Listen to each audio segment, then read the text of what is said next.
You know, I've been wondering, what's cooler than a giant gorilla with a battle axe fighting a nuclear-powered lizard for global supremacy? Well, I'm happy to report that we finally have our answer. The gorilla and the lizard becoming best friends, and teaming up to throw down with another massive monkey and his pet lizard. But if you were caught in the middle of this clash of the titans, what would you do? This is Kong's toughest battle yet, and he's going to have to get some help from his former archenemy to save his world, and our own. We're here to break down the mistakes made, what you should do, and how to beat the evil titans in Godzilla x Kong: The New Empire. It's been 3 years since Godzilla and Kong put aside their differences to save the world from the rogue Mechagodzilla and formed an uneasy truce after the battle for the good of humankind. While the atomic iguana got to keep control of the surface, the big monkey made his home in the primeval mountain ranges of the Hollow Earth. But soon, everything is going to change. Somewhere deep within the Hollow Earth, we catch up with Kong as he's being chased by a huge pack of giant wolf-like creatures known as wart dogs. After leaping across a large ravine with the creatures still in hot pursuit, Kong reaches a dead end, but not for him. Picking up a heavy log, Kong releases a landslide of boulders that crushes the pack before they can even react, leaving only 3 of them alive. Somehow these mutts are still looking for a fight, but when Kong tears one of their fallen brothers in half with his bare hands, they suddenly decide that they'd better split too. It's another day, another slay for Kong. But all is not well in the kingdom. He's still looking for that long-lost family that he's never had, and to make things even worse, his tooth hurts. All of a sudden, Kong hears what sounds like one of his own kind somewhere in the distance, but when he goes to check it out, it's just some weird-looking frog thing. Dang, he says to himself. I guess I'll never find a friend, or at least a dentist. And Kong is sad. Up on the surface, Kong's old frenemy Godzilla has been keeping the world safe from Titan attacks by body slamming them all out of existence, one monstrosity at a time. And the humans have just sent up the lizard signal to get his help with the latest threat. There's an enormous spider squid called Skyla rampaging through the streets of Rome, and now it's time for these 2 gargantuan gladiators to throw the down. Okay, well, it looks like those 2 Titan boys are back at it again. You'd think by now the governments of the world would have some kind of plan in place for when these things happen, but I guess not. Anyway, we're about to see for ourselves that Godzilla doesn't need much help on this one. But as for the people caught in the middle, that's a completely different story. We need to figure out how us puny humans could possibly survive an attack by a creature like this without Godzilla's help in case the day ever comes that he decides to not show up. And that starts by understanding what we're up against. Celia here is a giant cephalopod. That's the group of alien-looking sea creatures that introduces fan favorites like octopuses and good old Squidward, which we can see from the horrifying mass of tentacles extending out of where her face should be, although her legs are more like those that you'd expect to find on a crab. In the time between Kong and Godzilla's fight with Mechagodzilla and now, she's been traveling around the world collecting sources of nuclear radiation like Dragon Balls, in an attempt to challenge Godzilla for dominance. And we're about to get a front row seat to see exactly how that plan works out for her. Spoiler alert, it goes badly. The colossal crustacean stands about 340 feet tall and weighs in at approximately 20,000 tons, which is freaking huge by any normal standard, but honestly, that ain't compared to our boy Godzilla here. He's a whole 6-story building taller and weighs nearly 5 times as much, so it's hardly a fair matchup. Even if he couldn't also blast a hole through the center of the planet with his atomic breath. In a fight, Celia uses her armed shell to defend against attacks, and her massive, powerful legs to stab and slash at her opponents, whether that's a 100,000-ton lizard or just some unlucky construction worker on his lunch break. She's a formidable beast, without a doubt, but those legs are also her greatest weakness. With her weight seeming to be mostly evenly distributed between 6 legs, damaging even one of them could hinder her mobility enough to dramatically reduce her effectiveness in battle. Godzilla can probably just tear them off with his bare hands like he just ordered the king crab at a seafood restaurant. But as for us humans, we'll need to get a little more creative. We need to focus our attention on attacking the creature's weak point. points, like her soft underbelly, the opening of her shell where we can see her face, and the joints on those armed legs. Targeting those areas with a barrage of long-range missiles, strikes from drones, or even a traditional manned aircraft would allow us to land potentially critical strikes while avoiding the use of weapons that would cause way too much collateral damage for any civilians who might still be nearby. If we want to get really fancy with it, then we could always try using drones equipped with cables made of carbon nanotubes to wrap Skilia's legs around like an AT-AT from Star Wars, and bring her down that way. And once she's immobilized, we should be able to hit those weak points no problem.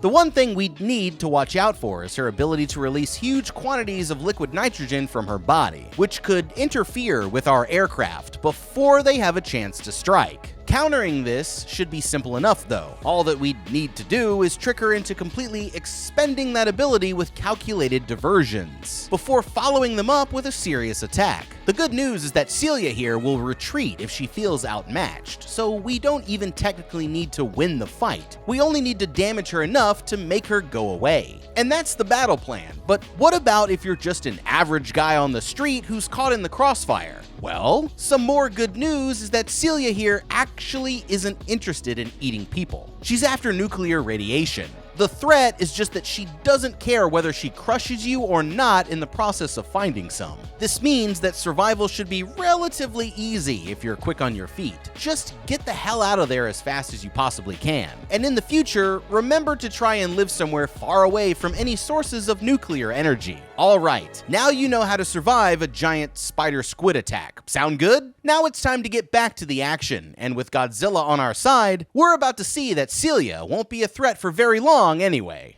Calling all history buffs and military minds. Buckle up, because War Thunder is your ultimate battlefield. This free-to-play, cross-platform behemoth, available on PC, PlayStation, and Xbox, lets you command legendary war machines across massive historical battles. From the scorching deserts of Africa to the frozen tundra of Alaska, you'll decide the fate of nations. Become a valiant tank commander, a daring pilot soaring through the skies, or a cunning captain steering a formidable warship. War Thunder boasts over 2,500 meticulously detailed vehicles from 10 major nations, each of which has unique vehicle skins to personalize your arsenal. But War Thunder isn't just about collecting cool tanks. It lets you experience the evolution of warfare, from the rickety biplanes to the supersonic jets and unstoppable main battle tanks of today. Prepare to be blown away by stunning visuals, realistic sound effects, and incredibly detailed vehicles that truly put you in the driver's seat. War Thunder features one of the most sophisticated damage models in gaming. Every vehicle is meticulously modeled, with engines, fuel tanks, weapons, and crew all vulnerable to damage. Different types of armor, shells, and missiles behave just like their real-world counterparts. Love multiplayer? Join a thriving community of over 70 million players and embark on epic PvP battles. Whether you're a lone wolf or a team player, War Thunder offers a wealth of content for all skill levels. There are even 3 distinct game modes to choose from. Arcade, fast-paced matches with enhanced vehicle performance and simplified physics, perfect for quick bursts of action. Realistic, the perfect middle ground, balancing intensity and authenticity for a truly immersive experience. And Simulator, the ultimate challenge for hardcore players, with no assists and a focus on historical accuracy. The best part? You don't need fancy flight sticks or other racing wheels. War Thunder is fully playable with just your mouse and keyboard or controller, even in simulator mode. Plus, the in-house developed Dagger engine ensures a lag-free experience with impressive visuals and high frame rates even on lower-end machines. Download War Thunder absolutely free today by clicking the link in the description and dive into a world of unmatched action. And if you sign up today using my link, new players or people who haven't played in 6 months get a free bonus pack including multiple premium vehicles and an exclusive vehicle decorator. Thanks again to War Thunder for sponsoring today's video. Don't forget to check out the link in the description for bonus content and to join the ever-growing War Thunder community. I'll see you guys on the battlefield. And now, back to the show.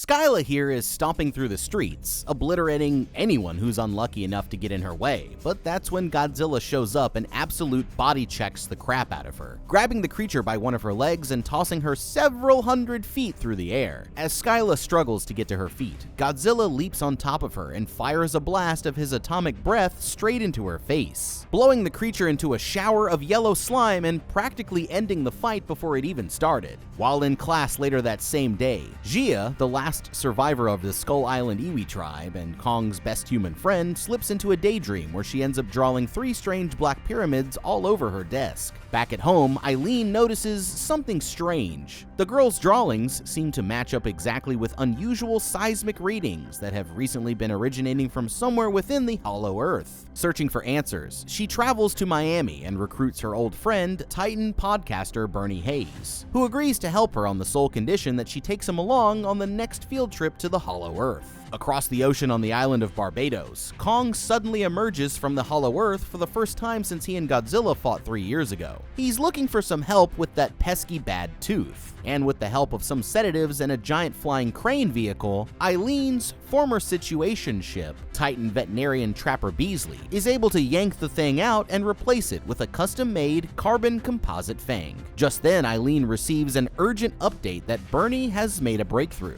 After comparing the seismic charts to those from past Titan events, he's realized that this is more than just some random pattern, and he thinks that something down in the Hollow Earth is calling for their help. Whatever's going on, they need to get to the bottom of it before the government steps in and makes the situation even worse. Gia realizes what's happening and somehow manages to convince Eileen that she should come along too. So the 4 of them climb aboard an upgraded Hollow Earth aerial vehicle, or HEAV for short, piloted by no-nonsense Monarch operative Mikhail, and prepare to follow Kong through the tunnel down into the Hollow Earth.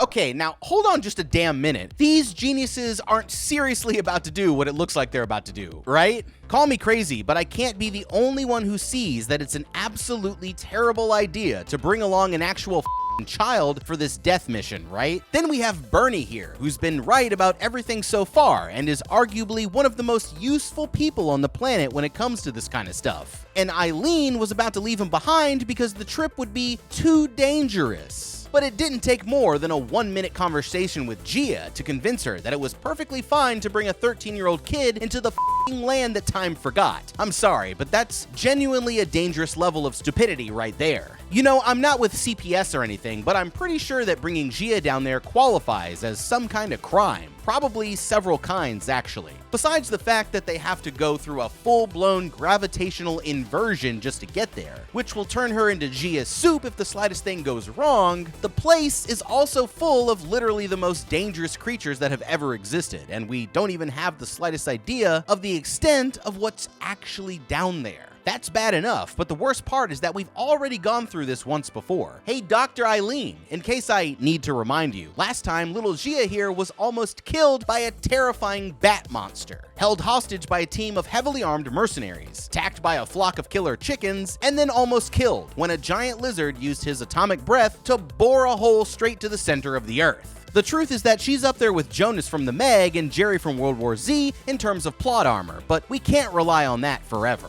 Later, we're going to find out that Gia here is actually a key component to saving the world, but they have no way of knowing it right now. At best, the one and only skill that she could possibly bring to the table is her telepathic connection to Kong. So just bring a huge iPad or something so she can translate for him while staying safely back in a bunker somewhere on the surface. They haven't been able to get in contact with the outpost down there, which is a sure sign of trouble on its own, and plus, they're going down to check out a distress call. You don't have to answer a distress call with a team of 2 untrained scientists, a podcaster, a 13-year-old kid, and 1 guy with a weapon. Of course, having a giant gorilla for a bodyguard is a good start, but send some drones down there to scope out the place first, or at least go in with more backup from people who are trained and equipped to handle whatever you run into. They should have also equipped the HEAVs with defensive countermeasures to protect them from attacks, and an autopilot system that will remember how they got there and take them out on the fastest route back to the surface if something goes wrong.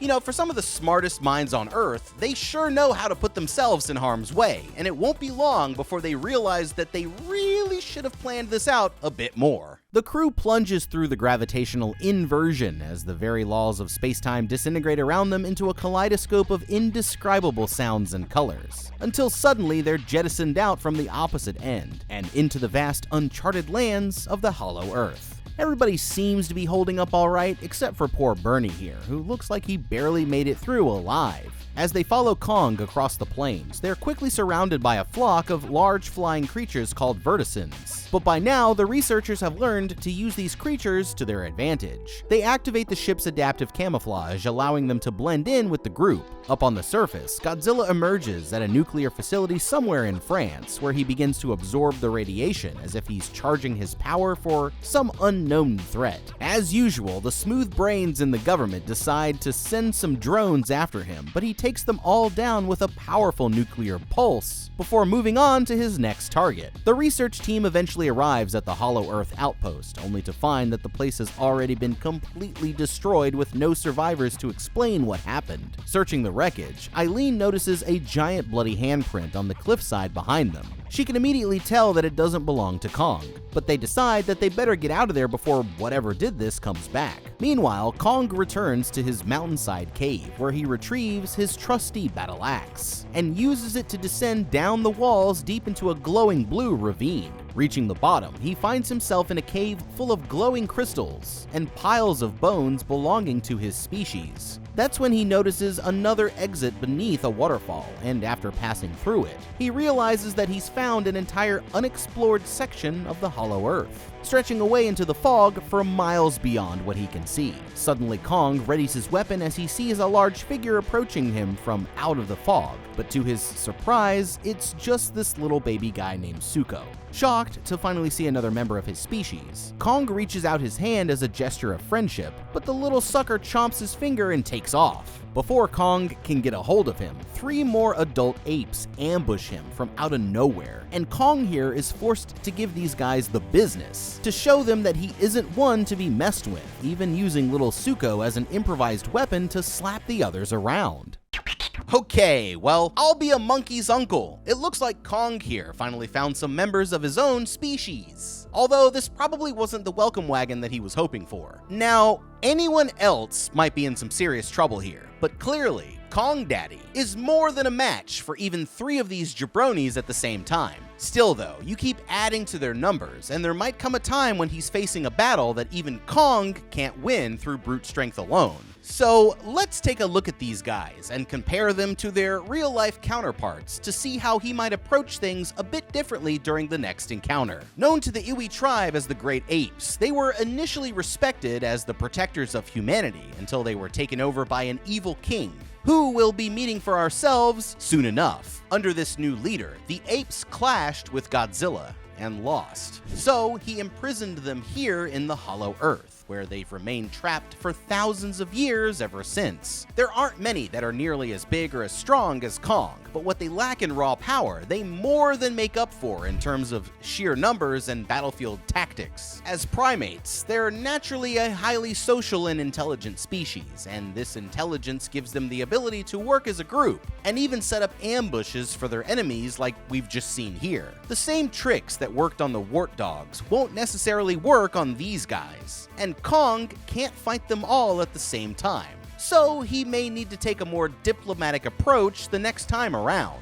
One thing that you might have noticed about these guys is that each of them are marked with a red stripe of war paint across their bodies. This signifies their loyalty to their leader, an evil king who we mentioned before. Just like we're seeing here, most species of real-world primates are naturally highly social animals. In the wild, the 2 species that Kong and the other great apes are most similar to are gorillas and chimpanzees, which also form a tightly knit community within complex social structures. The leader of these groups is typically a dominant male who maintains his position by not only being the strongest and the biggest, but also the most socially intelligent. If you're familiar with the dynamics of the TikTok Riz party, then you should already have an understanding of how this works. Primates are highly territorial, and when a solo dominant male like Kong shows up in town, you can almost guarantee that he's going to have to throw hands with whoever the current leader is. This group leader will likely see Kong as a threat, which could result in him getting a beatdown from the entire squad if he isn't careful, but there's a way that he might be able to turn the odds in his favor before the next fight even starts. In the wild, subordinate males often attempt to rally support from other members of the group before openly challenging the leader for dominance. This is done by forming mutual alliances with the females and the younger males of the group by displaying qualities that indicate the challenger would be a better leader than the male who is currently in power. With this in mind, Kong could send Zuko here back to the group first to secretly spread the word among the other apes, and start trying to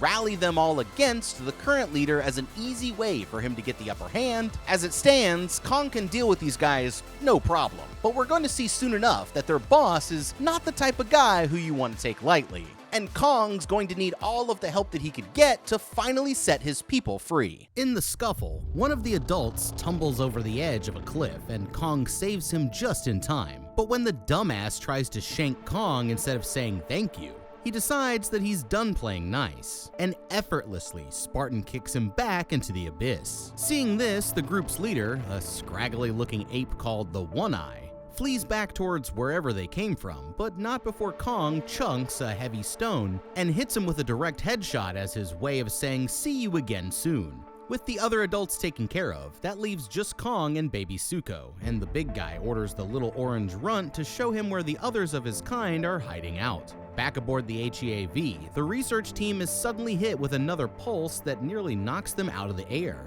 They're able to trace the origin back to a nearby ridge, where they decide to land as close as possible before setting out to find the source on foot. After walking for a while, Trapper abruptly gets the feeling that they're in danger and tells the rest of the group to freeze. Mikhail orders them to keep it moving as he hasn't picked up anything on his thermal scanner, when all of a sudden, he's devoured by a sentient tree right before their very eyes, and the others take off running deeper into the forest.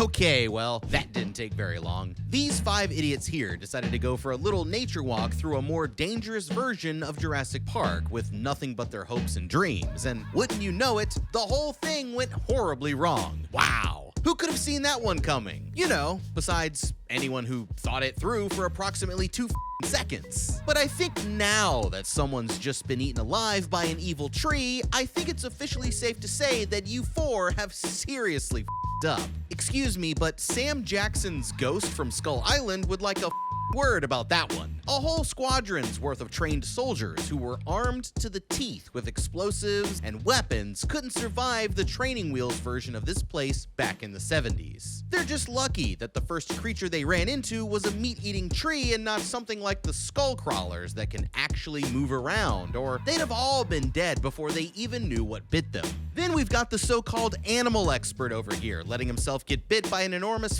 mosquito, all to prove some kind of point about how all creatures need to coexist, or some dumb like that. You don't need to speedrun getting super malaria just to show how in touch with nature that you are. I'd go get your blood looked at by a real doctor immediately once you're back on the surface. That is, if the 4 of you are lucky enough to even make it back at all. Now, the only guy with a weapon is dead, and the guy who's supposed to have the best survival skills is out contracting new bloodborne pathogens like a human petri dish. But somehow, I've got a feeling that these clowns will probably still pull through. One thing's for sure though, they've done everything that they possibly can to put themselves in terrible danger so far. And all that I can say to that is, you up. Eventually, the 4 survivors make a shocking discovery. Deep within the jungle, they come across a cluster of stone structures that are undeniably the work of the Iwi tribe, and Jia activates a hidden button that releases a flow of water, which leads them away to a strange organic barrier in a cliff wall. Pressing against it, Jia realizes that she can actually pull the barrier open, and when they look inside, they discover a massive chamber containing 6 glowing crystal pyramids. The same ones that Jia was seeing in her dreams. This must be the source of the distress call, so they pass through the barrier to find out what's hiding on the other side. Meanwhile, Godzilla arrives at the scene of his next rumble, the Arctic lair of the Titan Tiamat. He's there with the intention of supercharging himself from the remarkable source of Tiamat's power. The Monarch team that's tracking him is nearly caught in the crossfire as Godzilla rings the doorbell by unleashing a blast of atomic breath into Tiamat's cave, and sure enough, the Titan emerges from where it was hiding, ready for a fight to the death, but that was her biggest mistake. The battle starts off with Tiamat attempting to constrict Godzilla using her serpentine body, but Godzilla chomps off a part of her flesh with his powerful jaws, before firing another blast from his laser and slicing the Titan's body into a dozen separate pieces. Godzilla swims into Tiamat's lair towards the source of her power. Back down in the Hollow Earth, the research team is suddenly surrounded by a group of Iwi warriors, but their leader recognizes Jia as being one of their own and leads them to the base of the pyramids where an entire hidden culture of their people has been living uncontacted for thousands of years. Looking up, Eileen notices that the ceiling of the cave is full of previously undiscovered portals that could lead to anywhere up on the surface. That's when the Iwi Queen steps forward and signals for Jia to come closer. The two of them communicate telepathically, and now it's clear that these are the people who sent the distress call. But Bernie wisely asks the question, if they've been able to survive in the Hollow Earth for this long, then what exactly could they be afraid of? After traveling for a while, Zuko and Kong cross over a colossal skeleton bridge into this Bowser's Castle-looking area that might as well have a big sign that says, "Bad guy this way." It isn't long before they arrive at the end of the road, a massive cave where, to Kong's dismay, he finds countless others like him being forced to work in the mines. Noticing his presence, one of the overseer apes starts getting in Kong's face, but Kong drops his ass with a single earth-shaking punch. The commotion sends a shockwave through the crowd, and now Kong officially has the attention of the group's tyrannical leader, a big orange who the Iwi call the Scar King. It's immediately clear that this cave ain't big enough for the two of them, and with Kong showing no signs of backing down, they square up to settle who's really king of the Hollow Earth.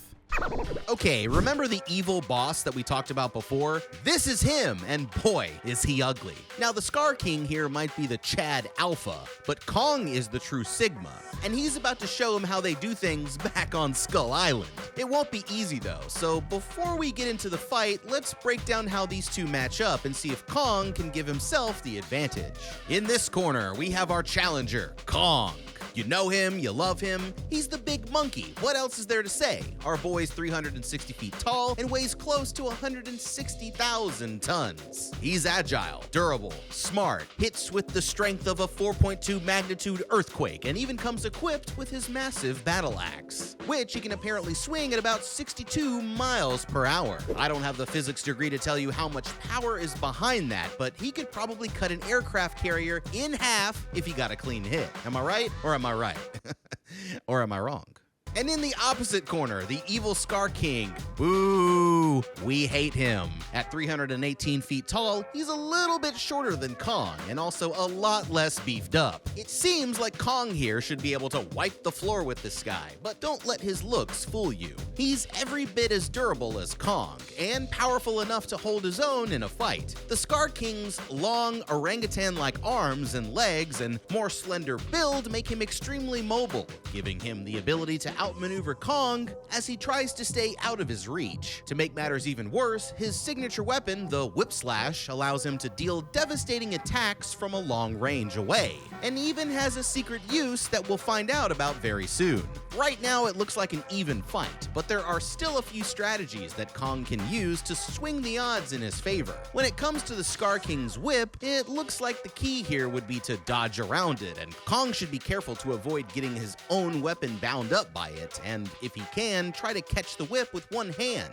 and then quickly use the axe to slice through it, taking away the sharp crystal that's the most dangerous part. With this in mind, he should try fighting defensively until his opponent wears himself out, and then attack when he gets tired, and then go straight in for the finisher. Kong could also use the environment to his advantage by trying to throw him into lava, or turn to psychological warfare and exploit his cockiness by pretending to be defeated before sneak attacking him when he predictably stops to gloat. You see, we've thought of everything. We've thought of every option here. Bottom line, after all of the other battles that Kong's been in, he should be able to take this guy on with ease. But the Scar King doesn't fight fair. He has a secret weapon, and this time, it's going to be more than our buddy Kong can handle. Ha-cha-cha-cha-cha-cha-cha. Star King initiates the fight by lashing out at Kong with his whip, while Kong slips his attacks and tries his best to close the distance. After knocking away Kong's axe, Star King tries to choke him out, but Kong flips him over his shoulder and body slams him to the ground. Realizing that he's met his match, the evil ape orders his minions to release his secret weapon, the colossal reptilian titan known as Shimu, who he's somehow able to control using the crystal at the end of his whip. Forced to obey the Star King's commands, Shimu fires a blast of frost breath that Kong attempts to block with his axe. But the ice forms around the blade and starts working its way up Kong's arm, badly injuring his right hand. Outmatched, Kong is forced to retreat through a tunnel out of the cave, and Star King sends some of his minions to chase after him, raising Kong's axe above his head as he celebrates his victory. Kong falls back to his hunting grounds, using traps to take out his pursuers whenever he can, until he finally reaches a dead end and prepares to make his last stand. This time, the apes notice his tripwire and carefully step over it, but suddenly, someone sets off the trap anyway, burying the attackers under a pile of boulders. It's Zuko, and he and Kong start heading towards the Iwi village where they can hopefully find some help. While observing the Iwi people going about their daily lives, Bernie and the others are startled by the sound of a loud horn. The Iwis quickly gather around a large wheel, using it to open the barrier where Kong and Zuko are waiting on the other side. The apes are relieved to get to safety, but what they don't realize is that the one eye was tailing them the whole time. And after seeing the portals leading up to the surface, he rushes back to the Star King's lair to tell his boss what he found. Upon learning about the portals, the Star King raises a war party and sets off towards the village mounted on Shimu's back, determined to finally conquer the surface world. But he's going to learn the hard way that Kong isn't humanity's only protector, and the atomic iguana just got a serious upgrade. Back on the surface, Godzilla awakens from his rest and explodes through the ice, having absorbed Tiamat's energy source to somehow become 20 times more badass and powerful than he already was before. Trapper goes down and takes a scan of Kong's injured arm, saying that he's in bad shape and wouldn't survive more than a few minutes in another fight. They need a way to get him healed up fast, and that's when Trapper comes up with an idea that's so crazy that it just might work.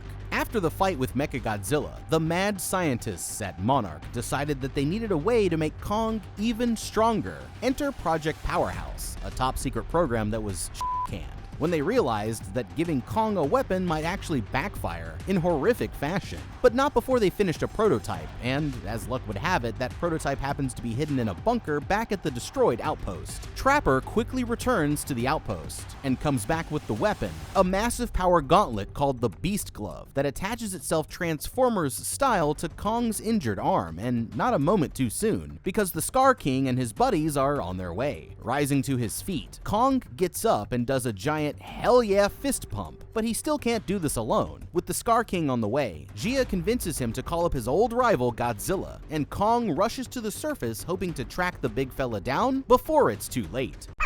Okay, before we see what happens next, I think it's time to quickly talk about this new threat and to go over a few ideas that might help in the next fight. The Blizzard Lizard Shimo is some kind of giant reptile much like Godzilla, and despite the fact that she's currently being controlled by the Scar King, she's actually one of the few Titans who aren't truly a threat. Something about her Titan biology results in her constantly emitting a cloud of freezing cold air that causes the ground or water around her to turn into ice. She can also harness this power into her signature Frostbite Blast, unleashing a beam of freezing ice that she uses in a way similar to Godzilla's atomic breath. It's strong enough to freeze other Titans solid, and we can already see that it did a number on Kong's arm. Shimo also has one of the strongest defensive stats out of any Titan that we've seen so far, making her able to withstand a direct shot from Godzilla's supercharged atomic breath, which would turn most other Titans into jelly. She's a bit too tough even for Kong, but with Godzilla's help, he just might be able to take on Shimu and the Scar King in a fight. Kong may have lost his axe, but now that he has his new power glove, he's literally packing an extra punch. The Beast Glove here is an impressive addition to Kong's arsenal. If his punches were strong before, then they must be insanely powerful now. It also comes with an electric stun ability and advanced armor plating that works as a shield against powerful attacks, even Shimu's Ice Breath. But how can we make it better to give Kong even more of a fighting chance? It's cool that the glove makes him punch extra hard, but he already punches harder than anyone else on the planet, so why stop there? We should give him the option to do something that he hasn't already done, and add specialized attachments to the glove made specifically to exploit the weakness of whatever creature that he's currently fighting, like a Mandalorian-style flamethrower to counter Shimu's Ice Breath. Now with that being said, the true best way to fight Shimu isn't to fight her at all, but we'll discuss Kong's other options in just a bit.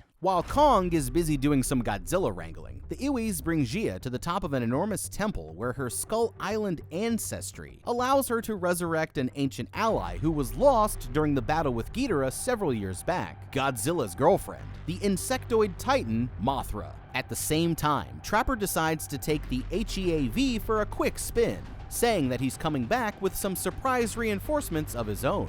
On the surface, Kong emerges from the vortex near the giant pyramid of Giza, and, having sensed his presence, Godzilla immediately shows up looking for a rematch. Seeing the big guy coming, Kong tries to signal that he isn't looking for a fight, but Godzilla here wants all the smoke, and wastes exactly no time truck-sticking Kong straight through the frickin' pyramid. This forces Kong to deploy some tactical pocket sand in the hopes of breaking the onslaught, but his trickery only succeeds in pissing Godzilla off even more, and he straight up suplexes Kong over his shoulders from 400 feet in the air. At this point, the big monkey is getting his ass kicked all up and down the block, but that's when he remembers his new power glove and hits Godzilla with a punch so hard that he actually manages to knock him out. The victory doesn't last long though, because as Kong is trying to drag him down through the vortex, Godzilla charges up his laser and puts him back on the run. The lizard is quickly able to gain the upper hand, but just when he's about to send Kong to meet his long-lost cousin Harambe, Mothra and Jia show up to say, "Stop the violence," and they put their differences aside once again to conquer the greater threat. Back at the Iwi village, the tribe reveals that they have one more trick up their sleeves. By forcing the two of the crystal pyramids together,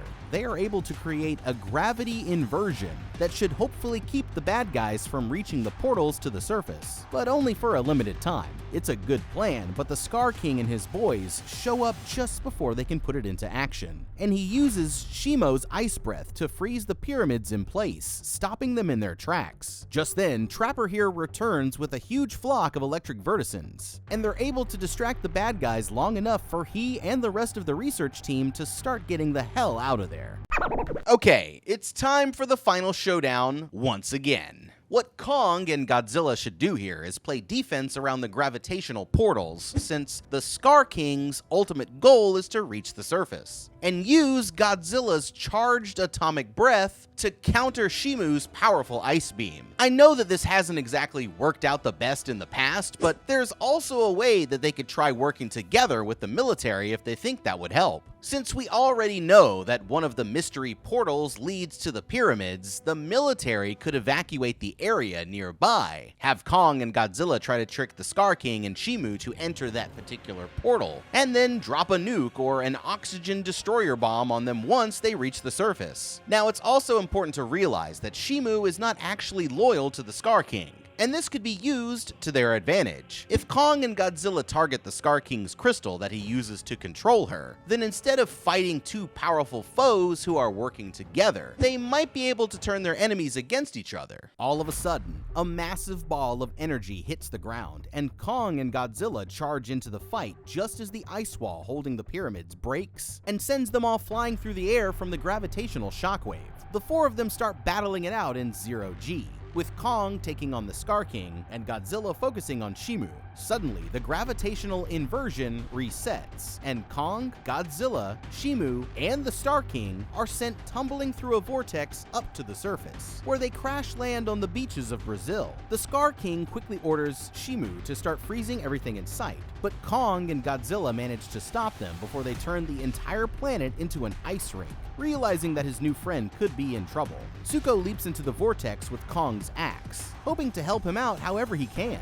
Using his whip, Scar King chucks the entire top half of a building at Kong, who blocks it with his glove, but it's enough of a distraction for Shimu to step in and start blasting Kong with her ice breath. That's when Godzilla gets back on his feet, and this time, he catches the Scar King's whip in his jaws, destroying the weapon with one powerful bite. He then goes back after Shimu, which gives Kong a chance to make a run for the crystal that controls her, but the Scar King holds him back before he can reach it. Just then, the little Suko shows up and shatters the crystal with Kong's axe, setting the dragon free. The Scar King is furious, but now that he has to fight fair, he's completely outmatched. And Kong and Godzilla start juggling his ass through the air before Shimu freezes him solid with her ice breath, and Kong shatters his frozen body into a million pieces, ending his reign of terror once and for all. With the evil Star King defeated, the Iwi are able to return to their lives in peace, and they throw a big party to thank the research team for their help. Godzilla returns to his nest in the Colosseum to slumber until the day that he's needed again, and Kong goes back to the Hollow Earth, now with Suko and Shimo at his side, where he takes his rightful place as the true king, both of them having learned a very important lesson. Sometimes the enemy of your enemies can be your friend, especially when those enemies are a giant evil orangutan and his ice-breathing pet dragon. And with that, we come to another exciting conclusion. Man, I love Godzilla vs. Kong. I love Godzilla a lot. Here's a Godzilla VHS. I like Godzilla. Did I like this movie? Hell yeah, but let me know what you guys thought about it in the comments below. How would you have survived this situation? I'm dying to find out. If you liked this video, please give a like and subscribe, and check out the How to Beat playlist for more videos just like this one. I'm the guy. I'll see you in the next video, and have a damn good day, like the songs say.